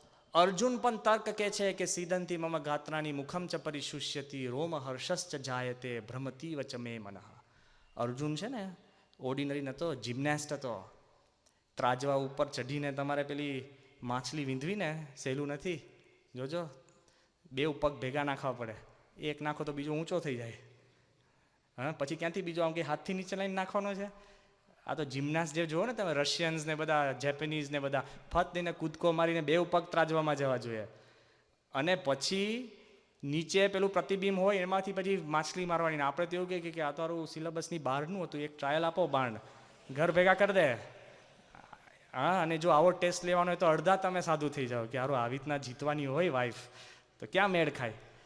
પણ એમને એમ નાક કપાય. પણ આપણા મનમાં એવું થાય. પણ વિચાર કરજો, અર્જુન વોઝ અ જિમ્નેસ્ટ, સવ્ય સાચીન, એમ્બીડેક્સ્ટ્રસ, એટલે જેટલો જમણા હાથે નાખી શકે એવો ડાબા હાથે, સવ્ય સાચીન. એ અર્જુન બુદ્ધિશાળી હતો. કૃષ્ણને સમજાવે છે કે હે કૃષ્ણ, હું આ લોકોને મારી નાખીશ, નક્કી તમે મારા પક્ષમાં છો, મારી નાખીશ, પણ એની પત્નીઓ બધી એકલી રહેશે, એ પરપુરુષોને લગ્ન કરશે ને એમાંથી જે પ્રજા ઉત્પન્ન થાય વર્ણશંકર, એ વર્ણશંકર પ્રજા આ દેશમાં રાજ કરે એટલે દેશ ખતમ થાય, ને દેશ ખતમ થાય એટલે આપણે બધાએ નરકમાં જવું પડે, એટલે મારે લડવું નથી. લે, બહુ જ કૃષ્ણ સમજાવે છે. પછી નથી માનતો એટલે કૃષ્ણ શું કહે છે ખબર? ક્લેબ્યમ માસ્મ ગમઃ પાર્થ નૈત્વેતદ ઉપપદ્યતે. એ કે મૂર્ખ, ઊભો થા, બધું મૂકીને હું તને કહું છું એટલે તું લડ, તર્ક બંધ કરને શ્રદ્ધાથી લડ, તો તારી કિંમત છે. જ્યારે આપણે પરીક્ષા આપવા બેઠા હોય ને, હારી જઈએ, ફાવે નહીં આવડે, આ છે તે છે, એવા હારી ગયેલા, ભાંગી ગયેલા છોકરાઓ પણ પ્રમુખ સ્વામી પાસે આવેલા મેં જોયા છે, કે આગળ જઈને સુપર આર્કિટેક્ટ, ડૉક્ટર અને મેનેજર થતા આપણે જોયા છે. કેમ? કૃષ્ણએ અર્જુનને ખાલી છે ને શ્રદ્ધા ઠીક કરી આપી. એને કે અત્યારના જેમ ફિઝિયોથેરાપી કે હાથ હલે છે, લાવ હાથનું મસાજ કરી આપું, ગ્લુકોઝના કંઈ બાટલા નથી ચડાવ્યા, ખાલી શ્રદ્ધા, tuned up the faith factor, અને માણસને ચમક આવી ગઈ. જાજુ કરવું નથી પડતું. એમ જ્યારે શ્રદ્ધા વધે ને, માણસ આગળ નીકળી જતો હોય છે, અને શ્રદ્ધા થાય જ છે. ઇમેન્યુઅલ કેન્ટ નામ સાંભળ્યું હશે. એ માણસ છે ને અશ્રદ્ધાનો બાપ કહેવાય. એને એક પુસ્તક લખી છે, ક્રિટિક ઓફ પ્યોર રીઝન, 625 પાનાની પુસ્તક છે. એ પુસ્તક, આખી પુસ્તક ભગવાન નથી પુરવાર કરવા માટે જ આખી પુસ્તક લખી છે. અને એનો છેલ્લો ફકરો તમે વાંચો ને, એને શું લખ્યું ખબર છે? કે અત્યારે આ મેં પુસ્તક લખી એને કરીને ભગવાન નથી, પણ અત્યારે જ્યારે હું મારા ગાર્ડનમાં બેઠો છું અને મારો નોકર મને એક ચાનો કપ આપી ગયો, અને કપ પીતા પીતા જ્યારે આકાશ તરફ જોઉં છું ને તારામંડળ દેખાય છે, ત્યારે મને લાગે છે કે ભગવાન હશે ખરા. હારા 625 પાના લખીને ફેરવીને પછી ખારું આમ જોવું ને ત્યાં લાગે યાર હશે ખરા ભગવાન. લે, આ શ્રદ્ધા છે. You can't move away from it. જે વ્યક્તિ ભગવાનનો ઇનકાર કરવા ગયા ને, એ ફરીને પાછા આવ્યા છે. રોનાલ્ડ નિક્સનનું નામ સાંભળ્યું હશે. પહેલા વિશ્વયુદ્ધ વખતે ઇંગ્લેન્ડનો એ પોતે એરફોર્સ પાયલટ. એ જ્યારે પ્લેનમાં બેસીને એના પ્લેન ઉડવાની અણી પર હતા ને, સામેથી લગભગ 200 જર્મન બીટલ્સ આવતા હતા, અને તરત જ શું થયું કે એનું પ્લેન જમણી બાજુ વળીને નીચે ઉતરી ગયું. બધા જ એને સહાધ્યાયો, બધા મિત્રો એના ખભો થાબડે ને કે અરે તું જબરજસ્ત પાયલોટ કહેવાય, જો ત્યાં ઊંચું લીધું હોત ને તો આપણા બધા પ્લેન આકાશમાં જાત ને 200 જર્મનના ફાઇટરોએ આપણને પાડી દીધા હોત, તે બધાની રક્ષા કરી મેડલ આપ્યો. લે, પેલો શું વિચાર કરે ખબર? એ કે હું મારા પ્લેનને છે ને ઉપર લઈ જવા જ પ્રયત્ન કરતો હતો, પણ એક બીજી શક્તિએ મને જમણી બાજુ વાળ્યો અને બીજી શક્તિની શોધ કરતાં કરતાં એ ભારતમાં આવ્યો અને ભારતમાં આવીને સાધુ બન્યો. એનું નામ છે યોગી કૃષ્ણ પ્રેમ. પાયલટમાંથી, નાસ્તિકમાંથી જો તમને જે શક્તિઓ મદદ કરે છે એને શોધવા જાઓ ને તો શ્રદ્ધા થાય છે ને થાય જ છે. આ માણસો પણ આમ વળતા હોય. એનાથી પણ એક જુદું દ્રષ્ટાંત આપું. આપને ખબર હશે કે દુનિયામાં ત્યાં ડ્રગ્સ બહુ ચાલે છે. એક ડ્રગ જેનું નામ બહુ વખણાય છે, જેનું નામ છે LSD. સાંભળ્યું છે ને? લીધી નથી ને કોઈ અહીંયા પાછા? હોય તો ખાનગીમાં મળજો. પણ LSD 2 પ્રકારની ડ્રગ હોય. તમે ડ્રગ લો ને એટલે શાંતિથી સૂઈ જાઓ ને તમે ડલ થઈ જાઓ, એ ડિપ્રેસન્ટ કહેવાય. અને બીજી ડ્રગ લો ને એટલે સ્ટિમ્યુલન્ટ. સ્ટિમ્યુલન્ટ એટલે સામેવાળો શું બોલે છે ને એ પહેલાં તમને ખબર પડે. અમેરિકામાં મોટા મોટા એક્ઝિક્યુટિવ્સ મિટિંગમાં જાય ને તો આ LSDનો થોડોક આમ ચમકારો લઈને જાય. લે પાછું તમે લેતા નહીં, પરીક્ષામાં લઈને ઉપરો તો બીજું લખીને આવશો. પણ એ એવું કહે છે કે આ ડ્રગ કેવી છે, તો એ ડ્રગનું ઇન્વેન્શન 1943માં થયું. ડૉક્ટર હોફમેને કર્યું. સ્વિસ માણસ છે. 1953માં માર્કેટમાં આવી. કોની માટે? મનના રોગથી પીડાતા માણસો માટે. પણ જ્યારે એ ડ્રગ આપવા માંડ્યા ને તો એ લોકો શું લખે છે ડ્રગ માટે કે LSD is a drug that can change the gears of your mind. સમજાય છે? ગાડીમાં બેસીને પહેલા ગિયરમાંથી 5મા ગિયરમાં ગાડી નાખો ને વૃમ ભાગે ને, એ મનના ગિયરો પડે. પછી શું લખે છે કે એ ડ્રગ તમે લો ને તો music, you can C music. એટલે કોઈ ગાતું હોય ને તો એના મોઢામાંથી લાલ પીળા રંગ નીકળે, દેખાય તમને. અને પેઇન્ટિંગ સામે તમે ઊભા હોય ને તો painting, you can here paintings. ચિત્રો તમારી સાથે વાત કરે. લે એ ડ્રગની કમાલ એવી છે કે કોક હસે ને તમને દાંત દેખાય ને તો આખી દુનિયામાં દાંત દેખાય તમને. અને કોક હોય ને તમને કરોડિયાની બીક હોય ને કરોડિયો દેખાય તો ચારે બાજુ કરોડિયા દેખાય. એ છે પાછું, 2 બાજુ છે. આ ડ્રગ જ્યારે લીધી ને ત્યારે એ ડ્રગ અમેરિકામાં 1963ની અંદર ત્યાં પહોંચી. ત્યાં હાર્વર્ડનો ગ્રેજ્યુએટ ડૉક્ટર રિચર્ડ આલ્પર્ટ, સાયકાયટ્રિસ્ટ, એને નક્કી કર્યું કે મારે આ ડ્રગ મારા પેશન્ટ ઉપર અપનાવી. 900 પેશન્ટોને એને આપી અને નોંધ્યા કરે. શું નોંધે ખબર? કે ઊંઘતા આપી તો શું વિચારાય, જમતા આપી તો શું, દુઃખી થયો તો શું, કંઈ જીતીને આવ્યો તો શું, ઝઘડા કર્યા પછી શું, બધું નોંધતો જાય. ડૉક્ટરો તો પાછા ઊંડા ઉતરે. સાથે સાથે પોતે પણ 300 વખત લીધી. નાની નાની થોડી કણ લેવાની એટલે માણસને હાઈ આવે. એ માણસ એટલો પાવરફુલ કે હિપ્પી કલ્ચર જે હતું ને તો સમૂહની અંદર આવા ભેગા કરીને બધાને LSD આપે. અમેરિકાવાળાએ કોર્ટમાં એની સામે કેસ કર્યો તો કોર્ટમાં જીતી ગયો. એનો બીજો મિત્ર હતો ટિમથી લિયરી. કોર્ટમાં શું જીત્યા ખબર છે? એ કે જેમ તમે મંત્ર બોલીને તમને કંઈક અનુભવ થતો હોય, ભગવાનની મૂર્તિ દર્શન કરીને અનુભવ થતો હોય, જાપ કરીને થતો હોય, ઉપવાસ કરીને થતો હોય, તો ડ્રગ કરીને અમારે અનુભવ કરવો એમાં શું ખોટું? તો અમેરિકાવાળાએ મંજૂરી આપી દીધી. લે એ ચક્રમ દેશ છે. ફટ દઈને આપી દીધી. એટલે ડ્રગ રિલિજિયન એને એસ્ટાબ્લિશ કરી. હજુ જોજો, 1967ની સાલમાં એ ભારત આવ્યો. લેન્ડ રોવર લઈને આપણે છે ને બોધ ગયા. ત્યાંથી અલ્હાબાદ, પ્રયાગમાં એ પહોંચ્યો ને પહેલી વાર ભારત. કોકે એને કીધું કે ભારતમાં એવા મહાત્માઓ છે ને એકદમ આધ્યાત્મિક ટોચ ઉપર બેઠા હોય તો કે ક્યાં મળે? કે હિમાલયમાં. બહુ જ સારી. 67ની સાલમાં લેન્ડ રોવર લઈને હિમાલય તરફ ગયો. જેવો ગયો ને ત્યાં એક હિમાલયની તળેટીમાં એની ગાડી મૂકી. એનો મિત્ર એને છે ને એક નાની ગુફામાં લઈને ગયો. ત્યાં છે ને નીમ કરોલી બાબા, એક વૃદ્ધ કામડી ઓડીને ગુફાની અંદર એક બાબા બેઠા હતા. આ પોતે લખે છે હાર્વર્ડ યુનિવર્સિટીનો સાયકાયટ્રિસ્ટ. અને બેઠા હતા તે વખતે હજુ તો બોલે ને પહેલાં પેલો બાવો બોલ્યો હિન્દીમાં કે આપકી પાસ અચ્છી ગાડી હે, હમકો દે દો. લે આવું કંઈ કહેવાની વાત છે? હજુ તો એ કે હું પૂછું એ પહેલાં બાવાએ મારી પાસે ગાડી માંગી. એટલે મેં ના પાડી. એટલે પેલો કે વાંધો નહીં, કાલે મળજે. એટલે હું રાતે બહારે ગયો. રાતે પછી હું આકાશ સામે તારા જોતો હતો ને મારા મધરના થોડાક વિચાર કરે ને આમ છે તેમ છે. પછી સવારે 3:30 વાગે પેલા બાવાએ મને બોલાવ્યો. તે વખતે એક અંગ્રેજી ઇન્ટરપ્રેટ કરનાર એક માણસ. હવે આ બાજુ જોજો, આ માણસ હિપ્પીઓનો ગુરુ, હાર્વર્ડ યુનિવર્સિટીનો સાયકાયટ્રિસ્ટ, 10 વર્ષથી એક્સપેરિમેન્ટ કરે, આટલો પાવરફુલ, આખા અમેરિકામાં જેની નામના. એ માણસ પેલા એ બાવા એને બોલાવીને શું કીધું, એ કે યસ્ટરડે યુ આર વોકિંગ. પેલો કે હા, કારણ કે હિમાલયમાં જઈને માણસ ચાલે જ ને. આ તો સાયકાઇટ્રિસ્ટ હતો. એ કે આમાં કંઈ નવી વાત નથી કરી. એ કે yesterday you are looking at the stars. એ કે રાતના તું છે ને તારા મંડળ સામે જોતો હતો. એ કે સ્વાભાવિક વાત છે, હિમાલયમાં કરવાનું શું બીજું હોય, આકાશતામાં જુઓ ને. એ કે પણ જે ત્રીજું વાક્ય બોલ્યો ને, મારા મગજનું બારણું ખોલીને અંદર આવીને બહારે જતો હોય ને એવો અનુભવ થયો. શું બોલ્યો ખબર? કે yesterday you are thinking about your mother. એ કે હું એક જ આ દુનિયામાં જાણતો હતો કે ગઈકાલે મને મારા માતાના વિચાર આવતા હતા. આ માણસ અંદર આવીને સીધો. એ કે એન્ડ શી ડાઈડ ઓફ પેનક્રિયાસ.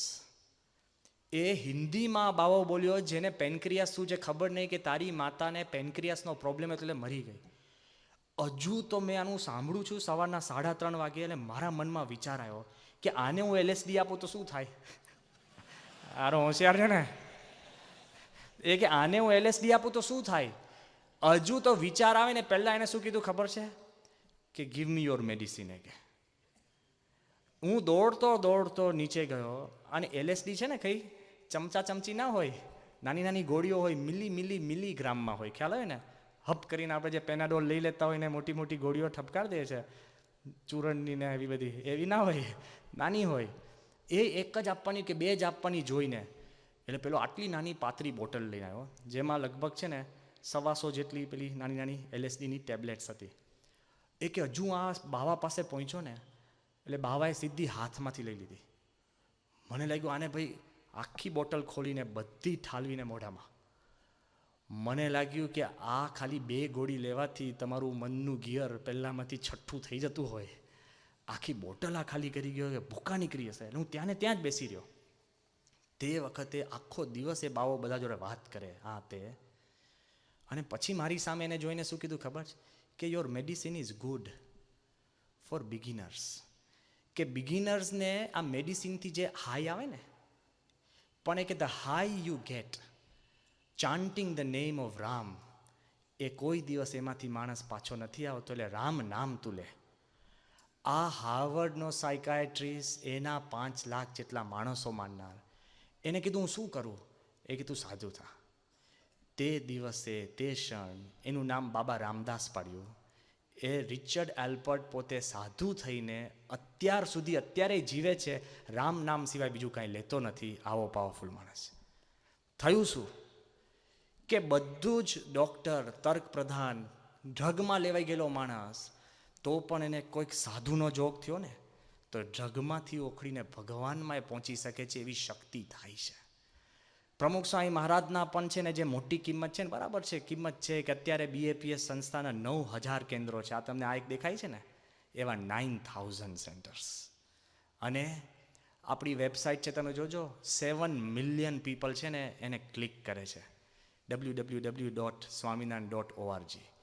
એ વાત સાચી છે કે 700 ભણેલા ગણેલા સંતો છે, પણ એ પ્રમુખ સ્વામીની મોટપ નથી. એ વાત સાચી છે કે પ્રમુખ સ્વામીએ ગાંધીનગરમાં અક્ષરધામ બનાવ્યું, લંડનનું મંદિર બનાવ્યું. દિલ્હીમાં જે બને છે ને, મગજ કામ ન કરે એટલું જબરજસ્ત બને છે. એ વાત સાચી છે કે સ્વામીએ જે ઉત્સવો કર્યા, 160 જેટલી પ્રવૃત્તિ, આ તો એક શૈક્ષણિક પ્રવૃત્તિ એક છે, એવી 160 જેટલી પ્રવૃત્તિ. પણ એ પ્રમુખ સ્વામીની મોટપ નથી. તમારા જેવા 55,000 યુવાનો ખડે પગે તૈયાર છે. ભૂકંપ થયો ને, 6,500 યુવકો, લોકો સ્ટ્રગલ કરે કે ક્યાંથી શું કરવું, પણ ફટ દઈને બધું તૈયાર. પણ એ મોટપ નથી. પ્રમુખ સ્વામીની મોટપ શું જ ખબર છે? શ્રદ્ધા પેદા કરવી. ભાંગી ગયેલું લગ્ન જીવન હોય અને સ્વામીના દર્શન કરે, મળે કે વાત કરે કે પત્ર લખે ને, ફરીવાર સીલ થઈ જતું હોય છે. નપાસ થયેલા છોકરા મેં જોયા છે. એક છોકરો તો આપઘાત કરવાની એની પર હતો અને એને ફાર્મસી ભણતો હતો. પ્રમુખ સ્વામીને પત્ર લખ્યો અને હું એટલે સાક્ષી છું કે મેં જ જવાબ આપ્યો હતો. સ્વામી કે એને કોણ આર્કિટેક્ટ કરે? મેં કહ્યું પણ લાઈન નથી હરખી, ક્યાં ફાર્મસી ને ક્યાં આર્કિટેક્ટ, પેલામાં લાઈનો દોરવાની ને આમાં દવા આપવાની, કદાચ મેડિકલ ઓફિસર બનાવે તો. સ્વામી કે તને પૂછ્યું કે મને પૂછ્યું? મેં કહ્યું તમને પૂછ્યું છે. સ્વામીએ ક્યાં ફાર્મસી, અને સ્વામી એને કીધું કે તું આર્કિટેક્ટ થા. અને ચમત્કાર તો જુઓ, એ છોકરો આર્કિટેક્ટ થયો. લંડનમાં અમારું 1995 સાલમાં મંદિર થયું ને, તે વખતે એનો મુખ્ય આર્કિટેક્ટ હતો, પણ આખા ઇંગ્લેન્ડમાં 25 નામાંકિત આર્કિટેક્ટમાં એનું નામના સિલેક્ટ થઈ ગઈ. ક્યાં ફાર્મસી અને ક્યાં આર્કિટેક્ટ. એ કિંમત છે. ગમે તેવો માણસ હારેલો ફરેલો આવે ને, પણ સત્પુરુષ એને કંઈક આપી શકે છે. એનું એક દ્રષ્ટાંત જોઈએ ને તો બધા એના સાક્ષી છે કે કેવો ચમક હોય છે. કે તમે કદાચ નામ સાંભળ્યું છે, ડૉક્ટર સુબ્રમણ્યમ, દુનિયાનો શ્રેષ્ઠતમ બાયપાસ સર્જન. અમેરિકાની લેનોક્સ હિલ હોસ્પિટલ એ મેનહેટનમાં બહુમાળી હોસ્પિટલ છે. એ આખી હોસ્પિટલમાં ડૉક્ટરો કેટલા? 1500 ડૉક્ટરો. 1500 ડૉક્ટર એટલે હોસ્પિટલની ઇમેજિન કરજો. અને 5000 નર્સ. ગામ થઈ ગયું કે નહીં આપણું? અહીંયા હોય ને ચરોતરમાં નાના મોટા ગામ, આખું ગામ. એ આખી હોસ્પિટલ આ ડૉક્ટર સુબ્રમણ્યમના નામથી ચાલે છે. ઇન્ડિયન ડૉક્ટર, મહાનાસ્તિક. અત્યારે તમે એને પૂછશો ને, નાસ્તિક. એ ડૉક્ટર સુબ્રમણ્યમ, એની ખાસિયત શું છે ખબર છે? હજારો ઓપરેશન એને કર્યા છે. કોઈ દિવસ પેશન્ટનું મોઢું નહીં જોવાનું. આપણે તો નહીં કે કેવો છે, કેમનો છે, એવું નહીં. એ જ્યારે ઓપરેશન થિયેટરમાં પહોંચે ને ત્યારે પહેલાંનું હૃદય, છાતી ચીરાઈ ગઈ હોય, હૃદય જ દેખાતું હોય. એ ખાલી ચાર્ટ જોવે, આ જોવે, અને બરાબર એને સમારકામ કરીને બાયપાસ કરીને જુદો, next patient, third patient, fourth patient. પેશન્ટને ટ્રીટમેન્ટ આપવાનું કોણ છે એ બધું જ બીજા ડૉક્ટરો સંભાળે. આ સુબ્રમણ્યમ. એક જ વાર જ્યારે પ્રમુખ સ્વામીનું બાયપાસ કરવાનું હતું ને, ત્યારે લેનોક્સ હિલ હોસ્પિટલમાં એ ડૉક્ટર સુબ્રમણ્યમે જ્યારે સ્વામીનું બાયપાસ કર્યું, એટલે હું વાત કરું છું, આ મારી કીધેલી વાત નથી. તમે ઝી ટીવી ઉપર ડૉક્ટર સુબ્રમણ્યમના જીવન ઉપર કલાકની ડોક્યુમેન્ટરી આવી. અમને ખબર નથી, પણ સુબ્રમણ્યમને જ્યારે પૂછ્યું ને ઇન્ટરવ્યૂઅરે કે તમે આટલા મહાન છો, પાવરફુલ છો, આમ છો, તેમ છો, એ સુબ્રમણ્યમ કે મારા ફાધરે મને એટલું જ કીધું છે કે સન, ડુ યોર ડ્યુટી. તું તારું કર્મ કર. લપ્પન છપ્પન ભગવાનમાં તું પડતો જ નહીં. એને જ્યારે પૂછ્યું કે તમે પેશન્ટને મળો છો કે ના, રિપોર્ટને મળું છું, નોટ પેશન્ટ. એને જ્યારે પ્રશ્ન પૂછ્યો કે તમે હૃદય જોડે કામ કરો છો, તો હૃદય તો લાગણીનું સ્થાન છે, તો તમને કેવી લાગણી થાય? કે કાંઈ જ નહીં. જાહેરમાં બોલ્યો છે એ કે કાંઈ જ નહીં.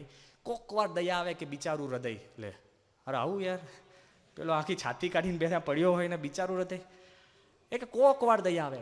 એ ઇન્ટરવ્યુ જે બોલતો હતો ને, એકદમ ચાલુ ઇન્ટરવ્યુ એકદમ એ બોલ્યો કે બટ વેઇટ અ મિનિટ, કે once in my whole life when I was operating on Pramukhji Maharaj of BAPS, when I held his heart, કે એક વાર હું પ્રમુખ સ્વામી જેવા કોક સંત, એ તો કોક જ કહેતા હતા, કે when I held his heart, જ્યારે મેં ઓપરેશન થિયેટરમાં એનો હાર્ટ પકડ્યું ને હાથમાં, the whole operating room was filled with the divinity.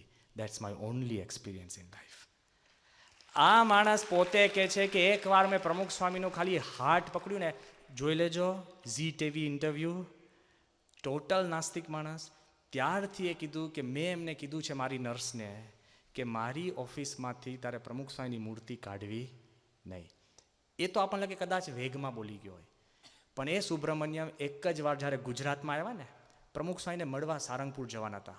ગામડું છે તે વખતે, આ તો જાહેરમાં જ કહું છું કારણ સાચી વાત છે, તે વખતના આપણા મુખ્યમંત્રીનો અને તે વખત અશોક ભટ્ટ પોતે હેલ્થ મિનિસ્ટર હતા, એમનો અમને ફોન આવ્યો કે સ્વામી સુબ્રમણ્યમને અમારે 2 મિનિટ મળવું છે, બહુ મોટો નામાંકિત ડૉક્ટર છે, આ છે તે છે, તો અમારે મળવું છે. એટલે સુબ્રમણ્યમ કે હું કોઈને મળવા નથી આ માંગતો.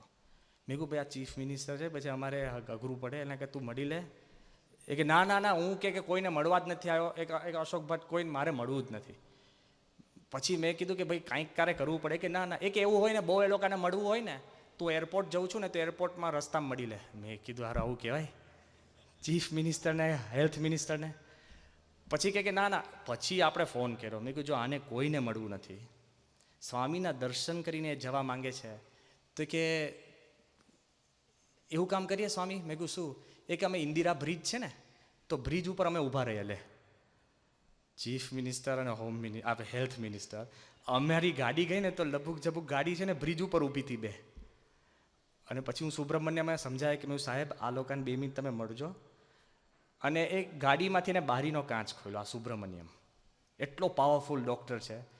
બારીમાંથી કાચ ખોલ્યો ને પેલા 2 હેલ્થ મિનિસ્ટર ને બધા મિનિસ્ટરો એકદમ નજીક આવ્યા બારે.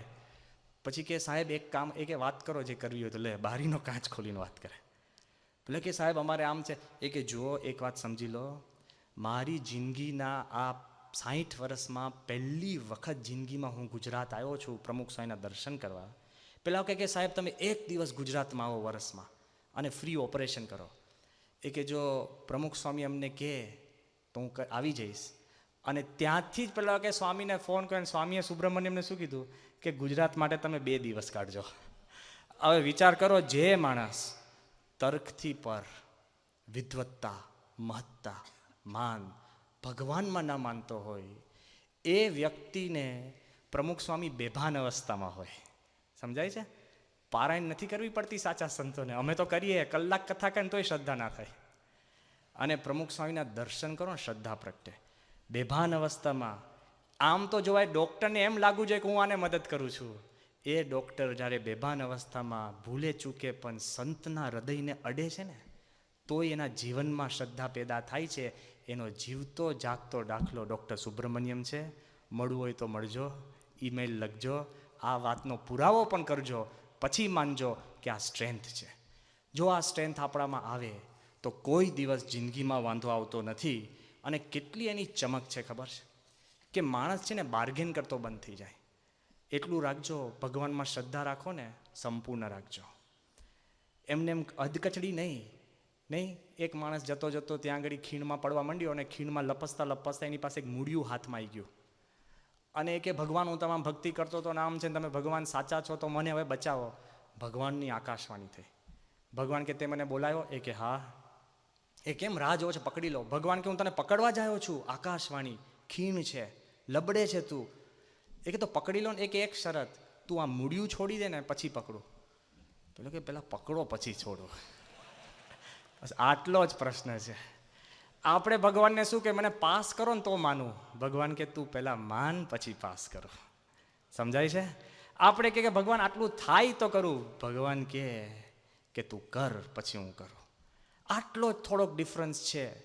પણ એટલી જ વિનંતી કે ગમે તે અવસરની અંદર જો તમને કાંઈ પણ થાય ને, ભગવાનમાં શ્રદ્ધાથી માણસ આગળ વધે છે. જ્યારે અક્ષરધામ ઉપર એટેક આવ્યો ને, ઘણા બધા તમારામાંથી જોયું હશે રાત. હું તો ત્યાં હાજર હતો. Whole night. It was the most horrible nightmare in our life. યાદ રાખજો. આટલા બધા બંદૂકના ધડાકા, આટલા બધા ગ્રેનેડ્સ, જે ટીવીવાળા જે લેતા હતા ને એ તો 15 એકર દૂરથી લેતા હતા. આખા ગાંધીનગરમાં ભણકારા વાગે. અમે જોયા છે ટેરરિસ્ટ કિલ કરતા ના અંતે. You can do anything. એટલી બધી તકલીફવાળી વાત હતી ને. પણ યાદ રાખજો કે એ પરિસ્થિતિની અંદર પણ પ્રમુખ સ્વામી મહારાજની અંતરની અંદર ભગવાનમાંથી શ્રદ્ધા અણુ માત્ર ડગી નથી. એ મહત્તા છે. આપણે તો કાંઈ લેવા દેવા નહીં. તો કે ભગવાન સાચા હશે, ભાઈ તારે ક્યાં કાંઈ થયું છે? એમને મનસુબા આપણા મનની અંદર જે દ્રઢતા હોય ને એમાંથી આગળ વધે છે. અને હકીકતમાં એ શ્રદ્ધાને લીધે ગુજરાતમાં શાંતિ થઈ. એ સહન અને સંયમને લીધે જે પડઘો પડ્યો એને કરીને ફરીવાર આખા ગુજરાતના લોકોને પોતાની અંદર શ્રદ્ધા પેદા થઈ કે નહીં? ક્યાં સુધી ખબર છે? અડવાણીજીએ સ્વામીને વાત કરી કે સ્વામી, જર્મનીમાં કોન્ફરન્સ હતો, ત્યાં આતંકવાદના કોન્ફરન્સની અંદર એ લોકોએ શબ્દ બહાર પાડ્યો. શું? The Akshardham response. કે જો આતંકવાદ સામે એને એકદમ ઘડીને કઈ રીતે શાંત કરીને પાછળથી પણ બધું ક્રિયા કરવી હોય તો આવી રીતના શાંતિથી પણ રિસ્પોન્સ આપે તો બહુ છેડા નથી થતા. આવી રીતે પણ વાતો આવી. તો એક ખાસ ખ્યાલ રાખજો, જીવનમાં શ્રદ્ધા હશે તો દરેક ક્ષણ તમારી શ્રદ્ધા અને સફળતાવાળી થાય છે. એક નાનો છોકરો દરિયા કિનારે રોજ દરિયાની સામે જોઈને શું બોલે કે એક વખત એવું આવશે કે દરિયા મધ દરિયે જઈને હું દુનિયાને કહીશ કે દરિયા ઉપર મેં જીત મેળવી. કોઈ એને દરિયા કિનારામાંથી આગળ લઈ જાય નહીં. માછીમારનું ગામ. પણ એ છોકરાને એવો વિચાર આવ્યો કે એક નાની હોડી લઈને હોડીમાં બેઠો. હોડીમાં બેસતો બેસતો દરિયાની અંદર જઈને બૂમો પાડતો જાય કે મધ દરિયે જઈને હું દુનિયાને કહીશ કે આઈ હેવ કોન્કર્ડ ધ સીઝ, કે મેં દરિયા ઉપર જીત મેળવી. સાંભળજો, આ બાજુ દરિયા કિનારે મોજા નાના હોય, અંદર મોટા હોય. કિનારે માછલી નાની, અંદર વહેલ હોય. જેમ આગળ ગયો ને એટલું મોટું મોજું આવ્યું અને એની બોટ ઊંધી પડી અને બોટ ધીરે ધીરે ડૂબવા લાગી. ડૂબતી જાય બોટ અને જ્યારે દરિયાના સપાટીની નીચે છેક સી બેડ ઉપર જ્યારે દરિયાની તળેટીમાં એ બોટ આવીને પડી અને છોકરો પણ જ્યારે સૂતો હતો ત્યારે છોકરો શું કહે છે ખબર કે હજુ પણ હું દુનિયાને એમ કહીશ કે મેં દરિયા ઉપર જીત મેળવી. કેમ કે આટલો મોટો દરિયો એક નાના છોકરાને પોતાની છાતી પર રાખી ન શક્યો, અને આટલો નાનો હું અત્યારે આખા દરિયાને મારી છાતી ઉપર રાખું છું. આ ડિફરન્સ છે. ઇફ યુ હેવ ફેઇથ, તો શ્રદ્ધાએ કરીને તમારી દરેક હાર જીતમાં ફરી વળે છે, અને ભગવાનમાં શ્રદ્ધા હોય એને કરીને કોઈ પીછેહટ થતી નથી. તો આજના દિવસે પ્રાર્થના કરીએ, તર્ક રાખજો, પણ એ તર્કથી પર એક દુનિયા છે, સુખની દુનિયા, શ્રદ્ધાની દુનિયા અને મૂલ્યોની દુનિયા. એ દુનિયામાં પણ આપણે જીવી શકીએ. એ જ આજના દિવસે પ્રાર્થના. સહજાનંદ સ્વામી મહારાજ.